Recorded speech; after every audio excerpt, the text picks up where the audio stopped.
Twilight Stories After Dark. Hopefully you've been listening and watching, and if not, you can always go back and catch up on the story.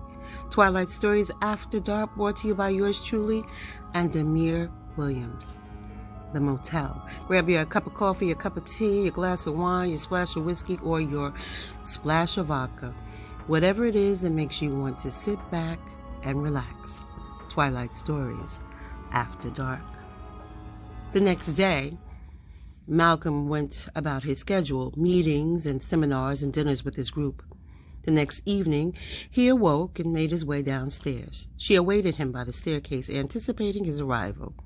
He bid her good evening, and she responded, stating she expected he'd have another restless night, as the winds had picked up outside and the snow had begun to fall more consistently with tiny ice pellets hitting the window. She made them both a cup of tea.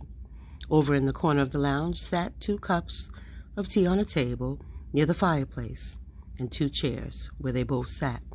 They talked about so many different things, their lives, along with their hopes and their dreams, and finally she divulging her name, which was Lily.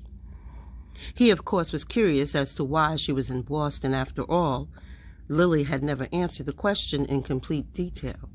She told Malcolm, "I find things.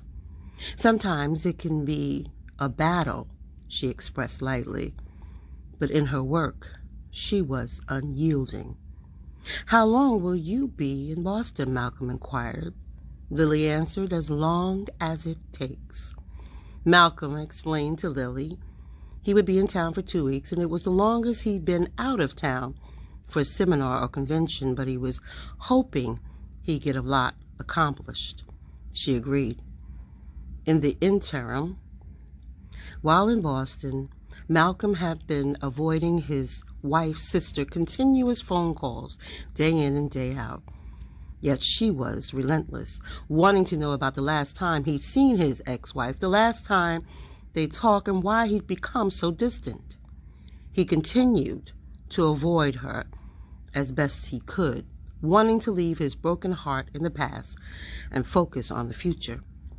Malcolm was, of course, attracted to this beautiful woman, Lily, almost infatuated with her, and he told himself if ever he found a woman as beautiful and as sensuous as his wife once was, he wouldn't hesitate. He wouldn't hold back.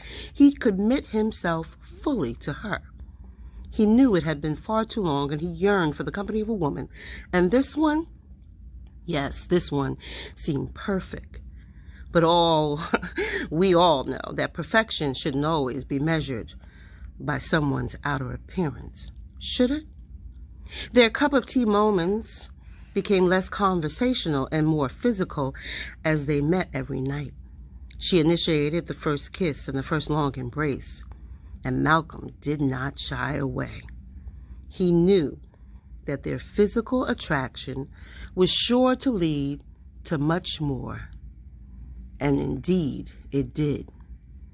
She accompanied Malcolm to his room one evening. It was very late, and the motel was cold, but they both longed for warmth. Twilight Stories After Dark, The Motel. I will see you tomorrow.